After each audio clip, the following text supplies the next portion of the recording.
The pursuit of equality has been a main theme in human history, if you like. The French Revolution, the Russian Revolution, so many riots and industrial strikes, and countless other human conflicts have been driven by the desire to achieve greater equality.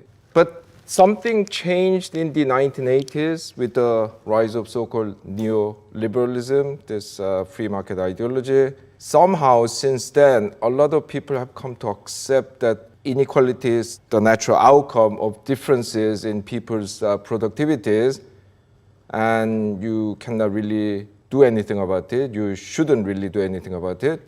Many economists have argued that this is a non-issue. The most telling quote is from Professor Willem Bouter, former professor at Cambridge and LSE, and now the chief economist of the Citigroup. Poverty bothers me, inequality doesn't, I just don't care. Political elite echoed the sentiment, or rather the economists were echoing the sentiments of the business elite, political elite, I guess. Mitt Romney, who was the Republican candidate for the 2012 American presidential election, famously accused Barack Obama's proposal to reduce inequality through policy intervention as politics of envy. It's basically poorer people being envious of the richer people. And indeed, it has been argued by the defenders of neoliberalism that trying to reduce inequality by taxing the rich and redistributing the money to the poor through the welfare state will actually be bad for everyone. Why? Because everyone will work less. The rich won't work as hard because they cannot keep all the money they earn. The poor won't work as hard because now they can live without working. So everyone will be worse off. Now, when you think about it, this is a bit of a curious logic because it says that the rich needs to be made richer in order to work harder, and the poor need to be made poorer in order to work harder. Many people actually went further and argued that we need to overcome our sense of envy and give more money to the rich. They'll hire more workers, produce more things, buy more from the suppliers. Over time, the wealth created at the top will trickle down through this mechanism. Of course, this is known as the trickle-down theory. That way, everyone will be better off in absolute terms, even though the proportion of money that goes to the poor might be smaller than before. Of course, the pendulum has started to swing back since the 2008 global financial crisis. Today, a lot of mainstream economists are working on this topic, and a lot of politicians are beginning to pay attention to this issue again. Now, before we talk about inequality, we need to define it and discuss how to measure it. So when people talk about inequality, they mainly talk about income inequality, but there are other types of inequality. So there's inequality of wealth, not just current income, but the assets you have, inequality of opportunity, and other types of inequality. But we tend to focus on income inequality partly because it's a more immediate issue. I mean, as I'll discuss later, wealth inequality doesn't directly translate into income inequality. Inequality of opportunity have quite a complex mechanism before they feed into inequality of income. So income inequality is the one that we are most immediately experiencing. Moreover, this is inequality that has the most data about. Wealth inequality data is quite difficult to get. Of course, the most inequality figures are calculated for a country. You measure the inequality of income between either individuals or households in a country. However, you can talk about inequality between nations. So what is the gap between the richest countries and the poorest countries? That is international inequality. But recently, another type of inequality has been drawing attention with increasing globalization. Now we need to look at global inequality. So income distribution for the whole world. So line up 7 billion people and try to calculate income distribution as if it's one country. So we are going to look at these three different types of inequality in a few minutes. But we need to decide how to measure inequality.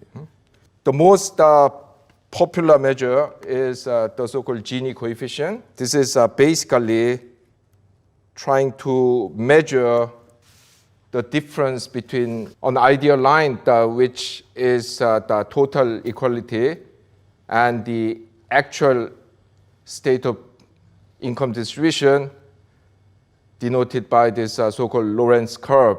The way you do it is that you line up everyone along this horizontal axis and add up the cumulative share of income as you move along the line. So if everyone has equal share, the distribution will be the 45-degree line. Yeah? The first 20% will own 20% of national income.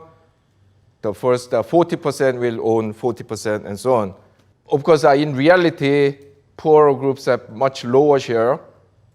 So you end up with a curve like this. And Gini coefficient is measured by dividing the area A with this combined area of A plus B. Yeah?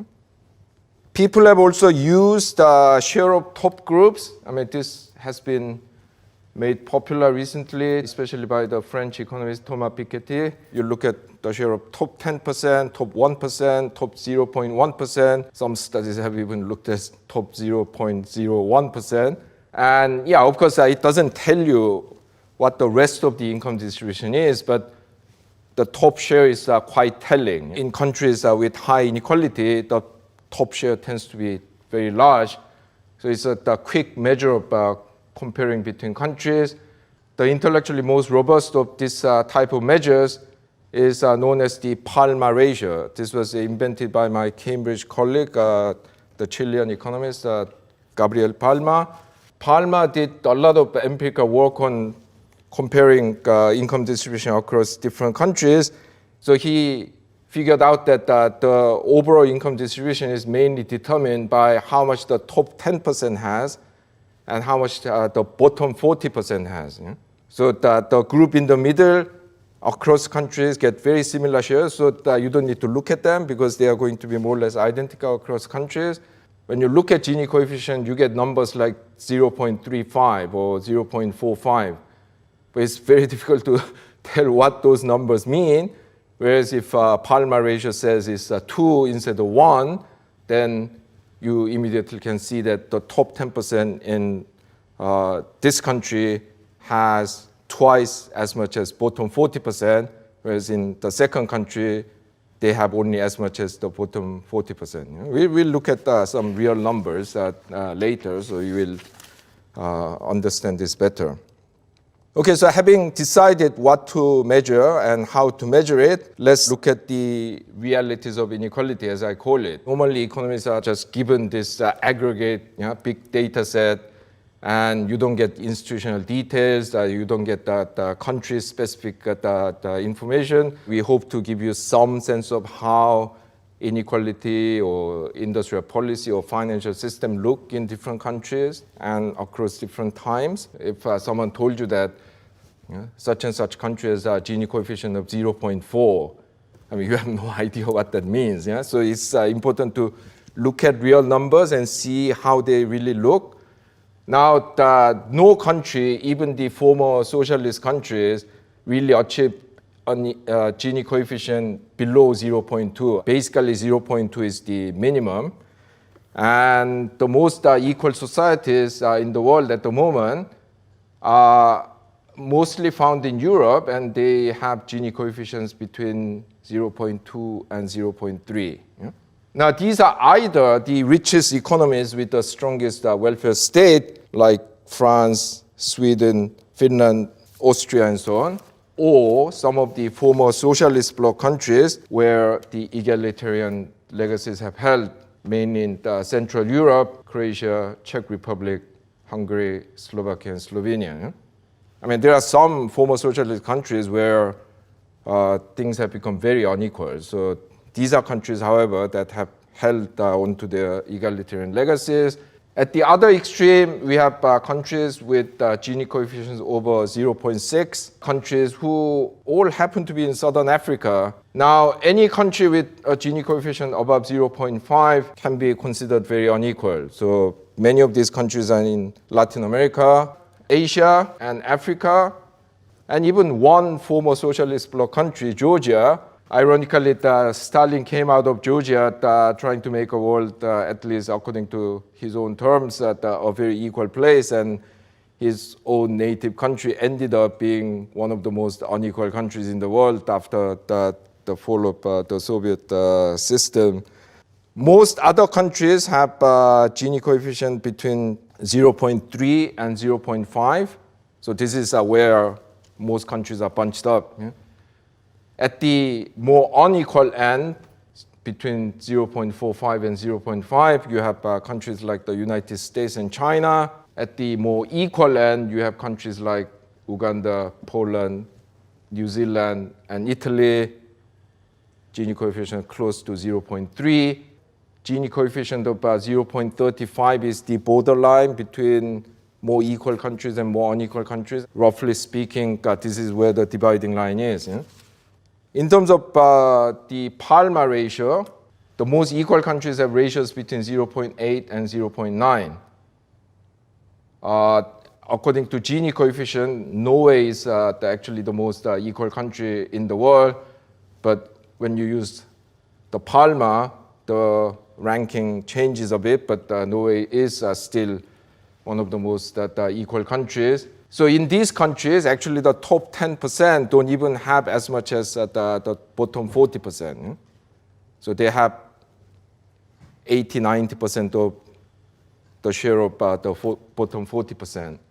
At the other extreme, those the unequal countries in Southern Africa and also Haiti, they have Palma ratios of 6 or 7. Yeah? So the top 10% has 6 or 7 times as much as the bottom 40%. Yeah? This is a huge contrast. Yeah? Among the rich countries, which tend to be more equal than the poorer countries, the more equal countries have Palma ratio of 1 to 1.1. Yeah? So the top 10% have as much or slightly more than the bottom 40%. But even in the rich country group, you have the more unequal countries like the United Kingdom and Portugal having 1.5 and the US having 1.8. And when you go to Latin America, the ratio rises significantly. Uruguay, which is arguably the most equal country in Latin America, has Palma ratio of 2. It keeps rising until you reach 3.5 in Brazil. These numbers might be a bit overwhelming at the moment, but when you have a moment to sit down and digest them, it will give you a pretty good picture of how inequality looks across countries. Data on national wealth inequality is very difficult to come by. In a lot of countries, the data simply don't exist. The data exists in some countries, but some of them are very outdated, like from the 80s or 90s. There was one study done by the UN which assembled wealth inequality data of reasonable size. When you look at the Gini coefficients of wealth distribution, they ranged between 0.5 and 0.8. Wealth is a lot more unequally distributed than income, yeah? Because when it comes to income inequality, you have countries with Gini coefficient of 0.25, 0.26. And actually one surprising thing is that in some of the more equal countries in Europe, wealth inequality is actually quite high. According to income Gini coefficient, Norway at the moment is the most equal country in the world, but its wealth Gini coefficient is 0.7. This income Gini coefficient is 0.3, which is quite a contrast to some other countries with very high income inequality, but have comparatively low wealth inequality. If you look at Thailand, its the wealth Gini coefficient is 0.6, lower than that of Norway, which is 0.7. But income Gini coefficient in Thailand is over 0.5, whereas that in Norway is something like 0.25. So actually this shows that wealth inequality doesn't directly translate into income inequality. This shows how you can actually introduce a lot of other policy measures and institutions to mitigate the inequality of underlying asset distribution. Basically, since the 1980s, income inequality has risen in the majority of countries. It depends on the exact study you look at, the exact time period and data set they use. But roughly speaking, I think it's fair to say that income inequality at the national level has risen in about 2/3 of the countries in the last few decades. Now, more recently, this trend has been reversed a little bit because quite a few countries in Latin America and Sub-Saharan Africa have experienced a fall in inequality. The falls have been quite small, and therefore these countries still remain some of the most unequal countries in the world. This fall was largely thanks to the policy measures introduced by the so-called pink tie governments, left-leaning governments that ruled Latin America between the late 90s and early 2010s. And they introduced a lot of measures to help the poor people. I mean, they increased the minimum wage, they increased social spending. Some of them introduced this famous conditional cash transfer programs, which basically involves giving income support to mothers on the condition that their children attend school, get regular health checkups in public clinics, and so on. The most famous example of this is called Bolsa Familia from Brazil, but there are other programs in other Latin American countries like Mexico and Colombia. Of course, you see where I'm getting at, because this pink tide has been swept away, and in most Latin American countries, I mean, there are still exceptions like Uruguay, right-wing governments have come in, and yeah, some of them are very extreme, like the Brazilian one under Mr. Bolsonaro, and yeah, I mean, a lot of these policies are going to be either reversed or watered down, so you may expect income inequality rise again in some of these countries. Okay, now let's look at international inequality. International inequality, that is the difference between the richest countries and the poorest countries, remains shockingly high. But what if you make adjustment for purchasing power? Because these income figures are basically measured by market exchange rate. And market exchange rate does not reflect the value of non-traded goods. So actually economists have spent a lot of energy making this adjustment to see what the real living standard is in different countries. So for example, in poor countries, services are really cheap, taking taxis, eating in the restaurants. But these are not reflected in the market exchange rate because these things are not traded. Market exchange rates are mainly determined by traded goods and services, like mobile phones, TV, international banking services.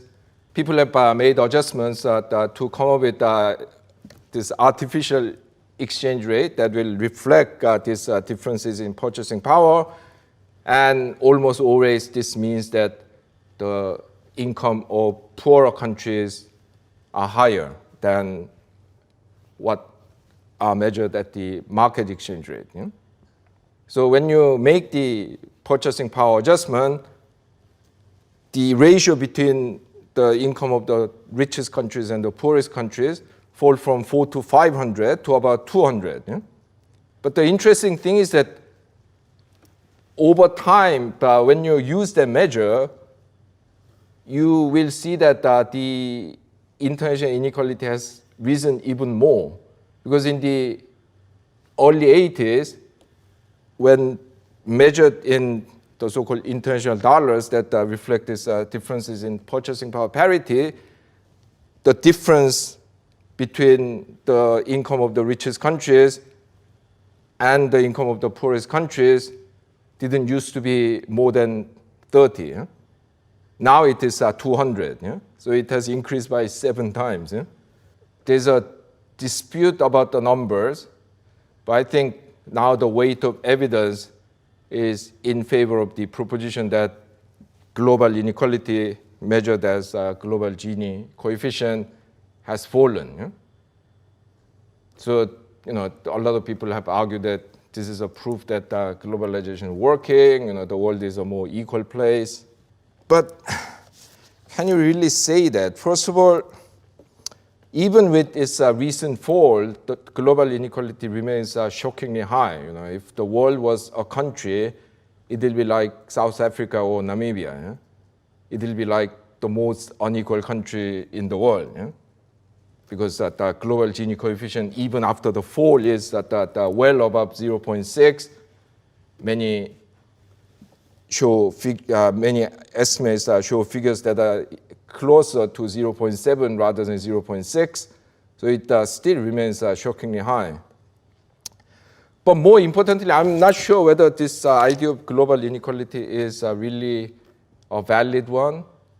Because why does inequality matter? It matters only because you think you belong to a certain group whose inequality is being measured. Yeah? So, for example, if you go to, say, South Korea, inequality has been rising quite rapidly in the recent period in the country, and try to tell people, oh, don't worry, because the world as a whole is a more equal place. South Korean income inequality is much, much lower than that of Brazil. What would people say? Huh? Well, they would say basically, we don't care. Huh? I don't care what the income distribution in Brazil is like. I haven't even been there. I don't know anyone from there. Huh? Global inequality, what is that? Huh? Yes, I guess that you could say that a sense of global community is being created with globalization and spread of information technology, but I don't think we are there yet. Yeah? You cannot persuade people that you have to put up with rising inequality in your own country because the world has become a more equal place. Yeah? Now let us discuss why inequality matters. First of all, we have ethical, political arguments. A high degree of inequality is morally unacceptable because a large part of what you earn is down to luck. A lot of economists have pointed out that the most important determinant of your income is where you are born, which country you're born in. Within the country, which parents you are born under matters a lot. So the earnings are coming from that luck with your birth are not what philosophers call just desserts. Yeah? Second, high inequality makes it impossible for a nation to function as a genuine community. This is the idea behind the so-called one-nation tourism, first proposed by Benjamin Disraeli, the 19th century Tory prime minister, who, as a young man, wrote this novel, The Tale of Two Nations. So he was basically arguing that with this high and rising inequality under Victorian free market regime, the British society was really being separated into two nations, one rich, one poor, and we need to bring this together. Also, high inequality undermines democracy because it allows people with money to influence politics in disproportional terms. This is particularly the case that if you have a political system that requires a lot of money, like in the United States, there you have this the free-for-all political advertising. So how much money you can raise to hog the airtime and advertise yourself and denounce your competitors is really crucial. This is why fundraising is such an issue. Where do you get the fund? Mostly from rich people, and when you get money from these people, you have to listen to them. Or this could be the case, as in many developing countries, when you have too many poor people who gladly sell their votes with, in return for a bag of rice or a bag of flour. because they are just too poor to care about their political rights. And then there are economic arguments. High inequality leads to greater social conflict, which creates instability, which is bad for investment. By definition, the return on investments are in the future. If you have instability, the return becomes uncertain, and this discourages investment and therefore growth.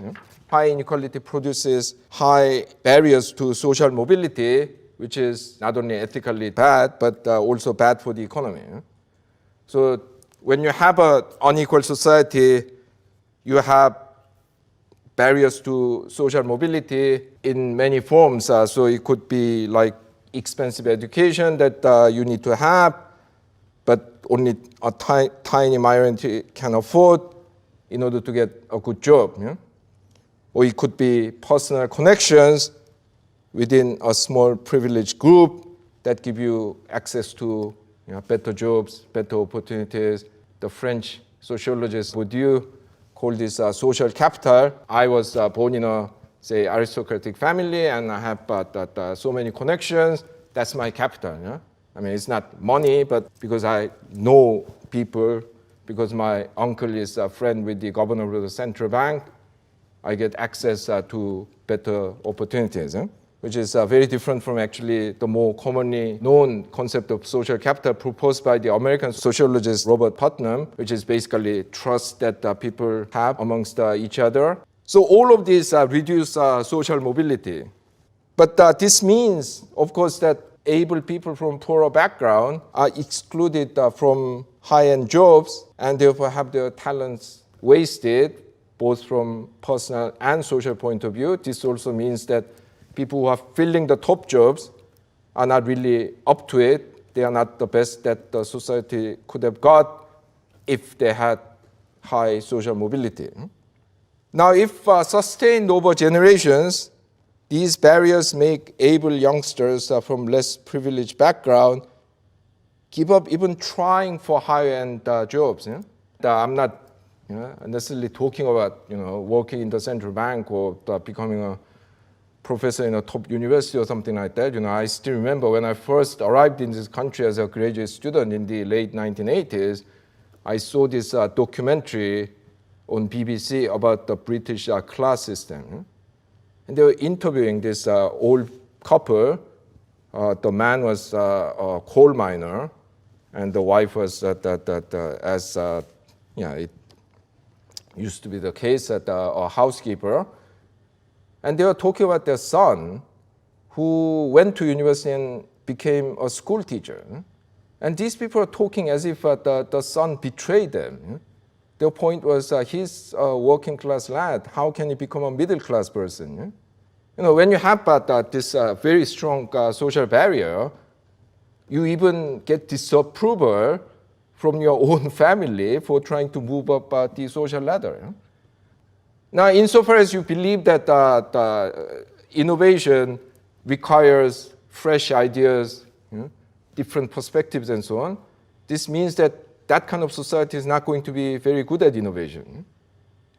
So basically, the majority of cross-country studies have found a negative correlation between a country's degree of inequality and its economic growth rate. I think there's now probably overwhelming evidence that more unequal countries do worse in terms of economic growth. Also, comparison of the same society over time supports that proposition. And I said that in the last 3-4 decades, inequality has risen in most countries. The rich countries, as a whole, they used to grow at the rate of 2.6, 2.7% in per capita terms between the 1950s and 70s, when they were actually very equal, because they had a very strict regulation, expanding welfare state, and so on. And in almost all these countries, there are exceptions, and I'm going to talk about them. In almost all these countries, income inequality has risen, but in almost all of them, economic growth has fallen to the level of 1.3, 1.4, 1.5% per year. People have argued that inequality also leads to poor social outcomes. Now, of course, when you have an unequal society, the sheer number of poor people will rise, and these people are necessarily going to have poor outcomes in terms of social indicators like health, education, the crime, and so on. But this famous book, The Spirit Level, by two British sociologists, Richard Wilkinson and Kate Pickett, they have shown that on top of that effect from the sheer increase in the number of poor people due to high inequality, more unequal countries definitely do worse in terms of things like infant mortality, teenage birth, educational performance, homicide, and imprisonment. And also, possibly, they are less sure about these other things in terms of life expectancy, mental illness, and obesity. The explanation that Wilkinson and Pickett gave is that lower income individuals in more unequal societies are subject to greater stress coming from status anxiety. You are always comparing you with your, people that you think are your peers and your relatives and neighbors. And now, when you live in a relatively equal society, that anxiety is less because you don't see that much difference between you and people around you or people you see in the media. But when you live in an unequal society, that anxiety level rises. And Wilkinson and Pickett say that negatively affects the health of the individuals concerned and makes them more prone to antisocial behavior. So this is the consequence of high inequality in social terms. So we have examined ethical, political, economic, and social arguments against high inequality. Of course, we are not arguing for the kind of extremely low inequality that you saw in countries like Cambodia under Khmer Rouge, but we are talking about high levels of inequality that you see in countries like United Kingdom, United States, Portugal, not to speak of the Latin American countries and sub-Saharan African countries. Okay, so we've seen that inequality has risen at many levels in the last few decades, and they are having negative consequences. But many economists argue that, yes, that this has happened, and you may not like it, but there's nothing you can do about it. Actually, you shouldn't do anything about it because this rising inequality has been the result of natural forces, technological change that have made the skills of higher-end workers more valuable, thereby increasing income inequality. Globalization that exposed the workers of rich countries to competition from workers in low-income, low-wage countries like China and Vietnam.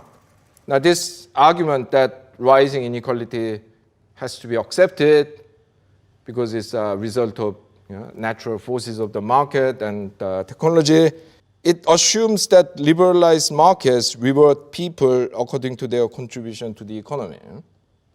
I mean, that's something that you have heard so many times, but is that really true?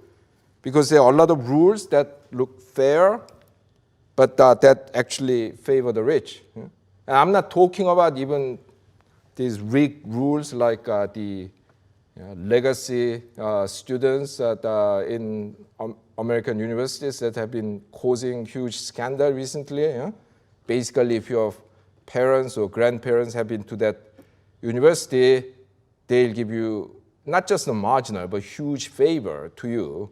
There are rules that look ostensibly fair, but actually favor the rich. I mean, talking of universities, let's take the example of extracurricular activities. So that you look at the student's CV, and it shows that this boy or girl that went to Cameroon to help build a local school at the age of 15, served in the soup kitchens in New York for 5 years, Another kid has done none of this. And then the university says we want rounded individuals. But when you think about it, poor kids don't have the time to do these things. That they might have to helping their parents at the corner shop. They may have to take care of their younger siblings while the mother is working as a cleaner. When are they going to have time to have violin lessons and help in the soup kitchen? Well, probably their relatives go to the soup kitchen or food bank. Rich kids have parents who can arrange that through personal connections and money they have. To be fair, the contest not only has to have the same rule applying to everyone, but also the capabilities of the contestants need to be similar. In boxing, you think a guy who's 2 kilos heavier than another guy beating up the other guy is so unfair that you make it structurally impossible for these people to have the fight by putting them in different classes. Whereas in economic life, you think someone coming in with a huge advantage of the family support and parental money and social capital, beating the other guy is completely okay. No, this is not fair. So this means that equality of opportunity, that everyone is being subject to the same rules, is not enough. Conservative people tend to say, well, what matters is that equality of opportunity. As far as you have the same chance, you shouldn't complain about the result. No, that is not true, because for a truly fair society, you need social measures to ensure some degree of equality of outcomes, which is necessary for guaranteeing similarities in the capabilities among the next generation of contestants. If you look at the correlation between your income and your parents' income, this is very high in unequal societies like the US, UK, or Portugal, 70, 80%. 70, 80% of your fate is determined by your luck. In Scandinavian countries, where the societies are very equal and there's a high social mobility, this correlation is at only about 20, 25%. And empirically, those who try to explain the recent increase in inequality in the rich countries, especially, as an outcome of objective economic forces like technological change and globalization, cannot explain how countries faced with the same forces have completely different inequality outcomes. So for example, in the last few decades, countries like the UK and the US have seen a huge increase in inequality, whereas inequality has hardly risen in Canada and the Netherlands. And there's evidence that it might have actually even fallen slightly in countries like France and Switzerland. So how come? I mean, it's not like Switzerland is North Korea. It's not protected from forces of technological change and globalization, but it still has the same level or even falling inequality, whereas it has shot up in the US. Actually, the US is one of the most closed economies in the world. International trade account for only about 15% of GDP in the US. In countries like the Netherlands, it could be 60%. So the US is actually one of the most protected countries from the forces of globalization, but then you have huge increase in globalization there and stagnant or slightly rising inequality in the Netherlands. So we need to recognize that the final inequality outcome can be and is mediated by what you actually do in terms of policy action and institutions. And indeed, a lot of countries are doing a lot to address inequality already. So if you look at this table, this shows the Gini coefficient of income distribution before taxes and transfers through the welfare state. So this column is called the market income, and after taxes and transfers. This is called disposable income. So disposable income is after you have paid taxes and getting income support, housing benefits or whatever. So this column has obviously much lower numbers. If you look here, before taxes and transfers, some European countries are as unequal or even more unequal than the United States. So Austria has market Gini of 0.498, which is basically identical with the US one, 0.499. Germany is almost as high, 0.492. The United Kingdom, Portugal, Spain, they have a higher Gini coefficient in terms of market income than the United States. This is specifically for 2010, but if you look at other years, other European countries could have a Gini coefficient higher than that of the United States, Sweden, Belgium, France, depending on the year.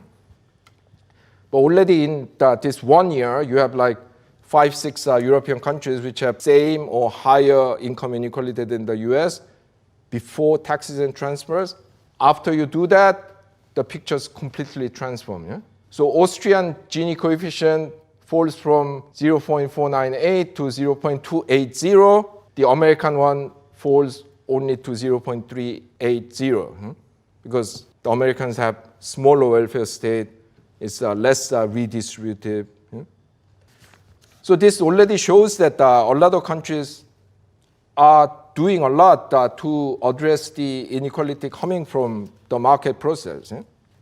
But in addition to this redistributive actions through the welfare state, countries can also limit the very ability of the market to generate inequality. My native country, South Korea, is a very good example. Before taxes and transfers, Korea is actually the most equal country in the OECD, which probably means the most equal country in the world. Well, unfortunately, it has a very small welfare state and it's not very redistributive. So after taxes and transfer, Gini coefficient falls only a tiny bit, which makes it more than average unequal in the OECD terms. But before the taxes and transfers, it is literally the most equal country in the world. How? Because it has a lot of regulations to restrict the ability of the market to generate inequality. It has a lot of informal business practices that reduce the inequality in the market outcome. So there are a lot of laws protecting small farms, small firms, and small shops.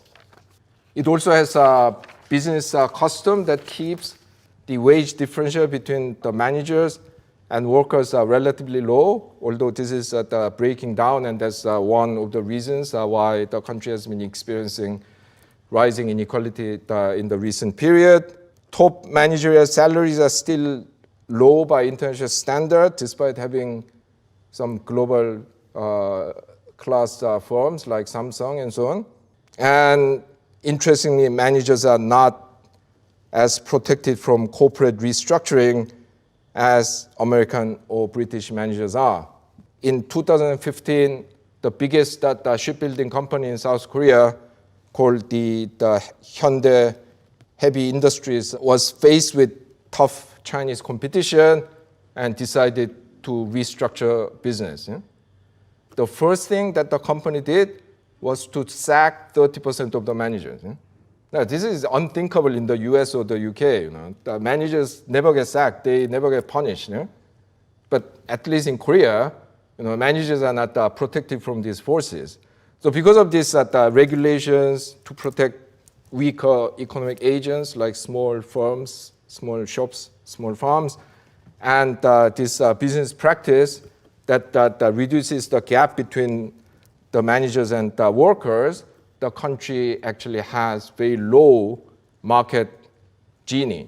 Different countries facing similar conditions of technological change and globalization have had vastly different inequality outcomes because there is a lot you can do to affect inequality.